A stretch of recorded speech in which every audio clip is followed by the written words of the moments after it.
Ta fille de 6 ans n'est pas invitée au mariage, a dit ma mère. Ce mariage sera gâché à cause d'elle. Ta fille n'est aimée de personne, ni de sa tante, ni de la famille, ni même des enfants de la famille. 3 jours plus tard, ma mère a appelé. La facture est de. Votre fille n'est pas la bienvenue, alors je leur ai fait payer le mariage. Qu'ils ont essayé de nous cacher. Je m'appelle Audrey Sinclair. J'ai 34 ans, et j'ai une petite fille de 6 ans. Qui s'appelle Léa. Il y a 3 mois, j'ai pris un vol de près de 10 heures. Depuis Montréal, pour me rendre en Gironde, près de Bordeaux, afin d'assister au mariage de ma petite sœur, Chloé. Mais, quand je suis arrivé sur le lieu de la réception, vêtu de ma robe de fête, et tenant la petite main de ma fille dans la mienne, ma propre mère s'est dressée devant l'entrée, et nous a demandé de partir. Non pas parce que nous étions en retard, non pas parce que nous avions causé des problèmes, mais, tout simplement, parce que Léa n'était pas invitée. Et c'est alors que ma mère a prononcé des mots que je n'oublierai jamais. Elle va gâcher ce mariage. Ma fille m'a regardé, les larmes aux yeux. Elle n'avait aucune idée que derrière les portes de cette grange de réception, chaque fleur, chaque assiette, chaque photographie, et chaque guirlande lumineuse, avait été payée sous ma propre signature. Et, 3 jours plus tard, quand ma mère m'a appelé, pour exiger que je règle la facture finale du mariage, d'un montant de 38 000 €, elle a compris ce qui se passait, lorsqu'on traite un membre de sa famille comme s'il n'avait aucune valeur. Mais, avant de vous raconter comment j'ai rétabli l'équilibre des choses, n'hésitez pas à aimer la vidéo, et à vous abonner, si vous appréciez les histoires liées aux limites personnelles, aux dynamiques familiales, et aux justes conséquences de la trahison. Laissez-moi maintenant vous ramener, au tout début de cette histoire. Ma sœur, Chloé, avait 26 ans, lorsqu'elle s'est fiancée avec Guillaume Decour. Guillaume venait de l'une des familles les plus riches de Saint-Émilion. Ses parents possédaient plusieurs concessions automobiles, des domaines viticoles et une grande partie des commerces de la région. Ma mère, Nathalie, était obsédée par l'idée de leur faire bonne impression. Elle voulait que tout soit parfait, le lieu idéal, les fleurs parfaites, la mariée impeccable, et une famille sans aucune tâche. Et, de toute évidence, ma fille de 6 ans ne correspondait pas à cette image de perfection sociale. Quand Chloé m'a appelé pour m'annoncer ses fiançailles, j'étais sincèrement heureuse pour elle. Bien sûr que je viendrai, lui ai-je dit, Léa a tellement hâte d'être petite demoiselle d'honneur. Il y a eu un silence. Puis, Chloé a dit doucement, maman a des idées bien précises concernant l'organisation. Cela aurait dû m'alerter. Quelques semaines plus tard, Nathalie m'a appelé. Elle m'a expliqué que les prestataires exigeaient une garantie stable, pour signer les contrats de réservation. Le domaine, le traiteur, le fleuriste, et le photographe, représentaient un coût total de 41 000 €. Les acomptes initiaux étaient modestes, mais le solde principal devait être garanti correctement. Toi, tu as la meilleure situation financière, et un dossier impeccable, m'a dit Nathalie. C'est juste une formalité administrative, nous te rembourserons les factures immédiatement après. J'aurais dû refuser, mais j'étais la sœur aînée, celle sur qui l'on pouvait compter, la fille avec un emploi stable, un bon salaire à Montréal, et cette habitude de résoudre les problèmes que personne d'autres ne voulaient gérer. J'ai donc signé chaque contrat, chaque devis de prestataire, et chaque autorisation de prélèvement. Ma carte bancaire, ma responsabilité financière. Pendant 3 mois, j'ai suivi les préparatifs depuis Montréal. Chloé avait un groupe de discussion avec ces demoiselles d'honneur, dont je ne faisais pas partie. Elle publiait des photos des essayages de sa robe, du dîner de la veille, et de son enterrement de vie de jeune fille. Léa et moi n'avions jamais été invités, mais je me disais que ce n'était pas grave. Peut-être était-elle débordée, ou supposait-elle que je comprendrais sans formalité. Après tout, la famille n'a pas besoin d'une invitation officielle. pour apporter son soutien. Puis, quelques semaines avant le mariage, j'ai demandé à Chloé quelle couleur de robe Léa devait porter. Sa réponse est arrivée 20 minutes plus tard. Maman pense qu'il vaudrait mieux que Léa ne vienne pas. J'ai fixé le message, incrédule, qu'est-ce que tu veux dire? Un autre silence. Puis, Chloé n'aime pas vraiment la présence d'enfants lors des réceptions formelles. Et Léa peut être très énergique. Ma fille avait 6 ans. Elle était polie, calme avec les inconnus, et avait passé des semaines à s'entraîner à jeter des pétales de fleurs. Elle avait une petite robe blanche, suspendue dans sa garde-robe, qu'elle appelait sa robe de princesse. J'ai immédiatement appelé Nathalie, pourquoi Léa n'est-elle pas invitée? Ma mère a soupiré, comme si je créais des complications inutiles. Audrey, ne rends pas les choses difficiles. C'est ta petite fille, elle a 6 ans. C'est un mariage très élégant. Audrey, il y aura des décorations de valeur, des discours, des séances de photos importantes. Chloé ne veut pas d'un enfant qui court partout. Pourtant, d'autres enfants seront là. Eh bien oui, a rapidement répondu Nathalie, les neveux et nièces de Guillaume, quelques cousins. Donc, tous. Les enfants peuvent venir, sauf la mienne. Un silence s'est installé. Puis, Nathalie a prononcé ces mots, qui ont tout changé. Léa va gâcher le mariage. J'ai senti ma gorge se serrer. Ma fille était assise à la table de la cuisine. Juste à côté de moi, dessinant sa propre silhouette dans une jolie robe blanche. Elle a levé les yeux vers moi, avec un grand sourire, « Est-ce que mamie a hâte de me voir ?» a-t-elle demandé. Je n'ai pas pu répondre, mais j'ai décidé d'y aller quand même. Je m'étais convaincu que je pourrais assister à la cérémonie seul, en confiant Léa à une babysitter à l'hôtel, pendant quelques heures. Cette perspective me déplaisait profondément, mais je ne voulais pas que ma fille pense qu'elle était l'obstacle m'empêchant d'assister à ce mariage. Pourtant, la veille de la cérémonie, Léa m'a regardé, tout en tenant son petit panier de fleurs. « Maman, si Chloé ne veut pas de moi, est-ce que c'est parce que je ne suis pas gentille ?» Quelque chose s'est brisé en moi. Je me suis agenouillé devant elle.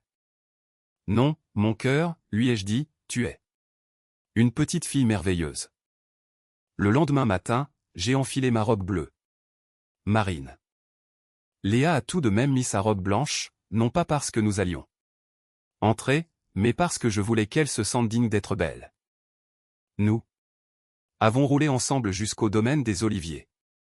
Le lieu ressemblait aux photos des magazines de mariage, des barrières blanches, des guirlandes lumineuses, et des arrangements floraux somptueux. Les invités arrivaient avec leurs enfants, des petits garçons en nœuds papillons, des petites filles en robe pastel, tous en train de rire. Léa les a vus à travers la vitre de la voiture. « Maman, a-t-elle chuchoté, ils ont amené leur enfant, eux. »« Je sais, ma chérie, je sais, » ai-je répondu. J'ai pris sa main, et nous nous sommes dirigés vers l'entrée. Ma mère attendait près des grandes portes en bois de la grange. Son regard s'est d'abord posé sur Léa, puis sur moi. Son sourire s'est immédiatement éteint. « Audrey, » a-t-elle dit d'un ton sec, « qu'est-ce qu'elle fait là ?» Léa a serré ma main un peu plus fort. « Elle m'accompagne, » ai-je dit. Je t'avais dit qu'elle n'était pas invitée. Tous les autres enfants sont pourtant présents. C'est différent. En quoi est-ce différent? Nathalie s'est approchée, la famille de Guillaume a des enfants, Chloé devait les inclure, et Léa ne sait pas comment se tenir dans un événement de ce standing. Ma fille a entendu chaque mot. Son expression a changé instantanément. Elle n'a pas pleuré, ce qui était encore plus douloureux à voir. Elle a simplement baissé les yeux, vers ses petites chaussures blanches. Nathalie s'est alors penchée vers moi, pour me chuchoter à l'oreille, « Si tu la fais entrer, elle va tout gâcher. » J'ai regardé à travers les portes ouvertes sur le domaine, les chaises blanches alignées, les fleurs fraîches, le quatuor à cordes qui s'installait. C'était le mariage dont j'avais signé les contrats, le mariage que j'avais garanti. Financièrement, le mariage auquel ma propre fille était jugée indigne d'assister. Mon père se tenait derrière Nathalie. Il a regardé Léa, puis a détourné les yeux. Chloé est apparue sur le seuil, dans sa robe de mariée. Pendant une seconde, j'ai espéré qu'elle prendrait notre défense. Au lieu de cela, elle a dit, « Audrey, s'il te plaît, ne fais pas ça aujourd'hui. » « Ne fais pas quoi ?» ai-je demandé. « Ne ramène pas tout à toi. » La petite main de Léa a glissé de la mienne. Elle s'est lentement avancée vers Chloé. « Tiens, Chloé, a-t-elle dit doucement, je t'ai fait un dessin. » Elle lui a tendu une feuille de papier, pliée en deux. Elle avait dessiné Chloé dans sa robe blanche, et elle-même à ses côtés, avec des fleurs. Chloé a regardé le dessin, puis a jeté un coup d'œil à ma mère, avant de secouer la tête. Elle n'a pas pris le papier. Elle a dit, peut-être plus tard, Léa. Puis, elle est retournée à l'intérieur. Ma fille est restée là, debout, son dessin à la main. C'est à ce moment précis que j'ai cessé de chercher la moindre validation de la part de ces personnes. Je me suis accroupi près de Léa, « Tu veux aller manger une grande glace ?» ai-je demandé. Ses yeux se sont remplis de larmes, mais elle a hoché la tête. Oui, maman. Je me suis redressé, et j'ai regardé ma mère, « Tu as raison, » ai-je dit. Calmement, Léa ne va pas gâcher ce mariage. Le visage de Nathalie s'est détendu, pensant qu'elle avait obtenu ce qu'elle voulait. C'est alors que j'ai ajouté, mais moi non plus. J'ai pris la main de Léa, et nous sommes partis. Pas de cris, pas de scandale, pas de supplication, juste le silence.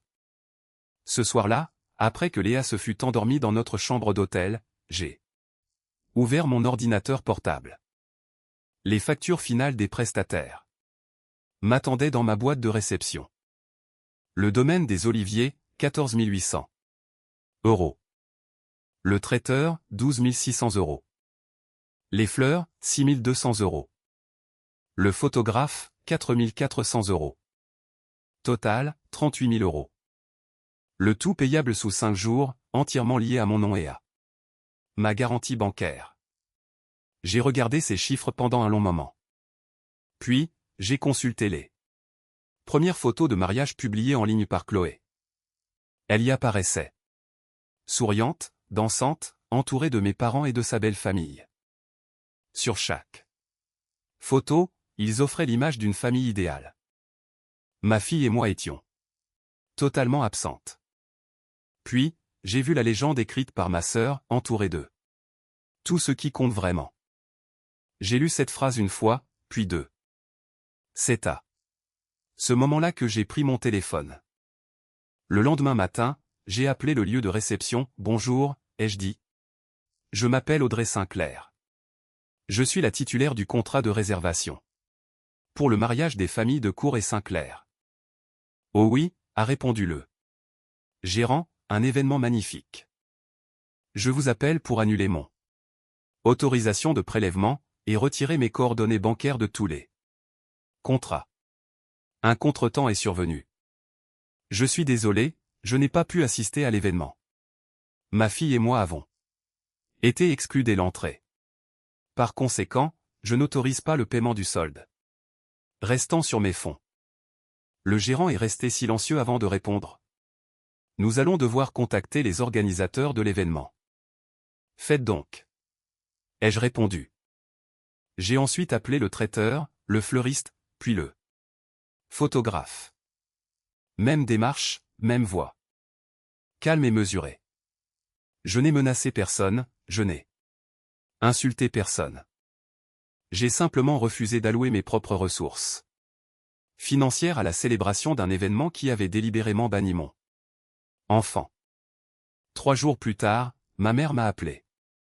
Sa voix était douce. « Au départ, Audrey, ma chérie, il y a un malentendu avec les prestataires. » »« Aucun malentendu. Ils prétendent que tu as retiré ta garantie bancaire. » »« C'est exact. » Mais le solde final s'élève à 38 000 €. Je le sais. Et comment sommes-nous censés payer une telle somme? J'ai regardé à travers la chambre d'hôtel. Léa était assise sur le lit, dessinant à nouveau. Maman, ai-je dit, tu m'as dit que ma fille gâcherait le mariage. Ce n'est pas ce que je voulais dire. Tu as estimé qu'elle ne faisait pas assez partie de la famille pour être acceptée. Audrey, ne sois pas si dramatique. Non, ai-je répliqué. Tu ne peux pas traiter ma fille comme un problème encombrant, la mettre à la porte, utiliser mon argent pour financer votre fête. Puis me traiter de dramatique quand la facture arrive à votre charge. Son ton a changé instantanément, ton père est extrêmement stressé, Chloé est en larmes, et la famille de Guillaume se pose des questions. C'est parfait. Ai-je répondu calmement. Peut-être devrait-il se demander pourquoi la personne qui a financé tout le mariage est restée sur le pas de la porte, avec sa petite fille de 6 ans. Ma mère est restée silencieuse. Puis, elle a ajouté, est-ce que tu punis Chloé? Non, je protège Léa. Le lendemain, la mère de Guillaume a contacté Nathalie. Elle avait appris la vérité sur les événements de la veille, et avait noté la présence d'autres enfants sur les photos. Elle a posé une seule question, très claire, pourquoi? La fille d'Audrey était-elle le seul enfant exclu de la célébration? Nathalie n'a pas su quoi répondre. Guillaume a également découvert que Chloé était pleinement consciente de cette mise à l'écart systématique. Leur première dispute sérieuse de jeunes mariés a éclaté à cause d'une petite fille qui tenait un panier de fleurs, et d'un dessin que personne n'avait daigné accepter. Considérant que la situation était injustifiable, la famille de Cour a refusé d'avancer les 38 000 €. Chloé et Guillaume ont dû contracter un prêt bancaire.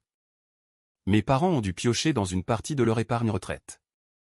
Soudain, le souvenir du mariage parfait s'accompagnait de mensualités bien concrètes à rembourser, mais la véritable réparation n'était pas financière. Elle résidait dans le fait que la vérité était enfin exposée aux yeux de tous. Ils ont compris que Nathalie Sinclair avait 2 filles, l'une qu'elle affichait fièrement pour préserver son statut social, et l'autre dont elle ne se souvenait que lorsqu'il fallait apposer une signature au bas d'un contrat. Un mois plus tard, Chloé m'a envoyé un message pour s'excuser, avant de me demander si je pouvais les aider à rembourser leur prêt. Je lui ai répondu. Je regrette que vous traversiez des difficultés financières, mais je ne dépenserai jamais d'argent pour enseigner à ma fille qu'elle mérite moins de considération que les autres. Je n'ai plus jamais eu de ces nouvelles. 6 mois ont passé. Léa a toujours sa robe blanche. Parfois, elle la porte dans l'appartement, et s'amuse à faire semblant d'aller à un grand bal. Maintenant, lorsqu'elle me demande si elle est invitée, je lui réponds la vérité, tu es invitée partout où tu es aimée. Et si quelqu'un ne peut pas faire de place à ma fille, il n'a pas non plus ça place dans ma vie. Poser une limite claire n'est pas une vengeance. C'est tout simplement le moment précis où l'on arrête de payer pour s'asseoir à une table qui n'a jamais été conçue pour nous accueillir. Alors, dites-moi, si vous aviez été à ma place, auriez-vous payé ces 38 000 €? Ou auriez-vous choisi de protéger votre enfant et de tourner la page? Écrivez. Payez, ou, posez une limite, en commentaire. Et rappelez-vous que personne n'a le droit de faire croire à votre enfant qu'il n'est pas à sa place, pas même sa propre famille.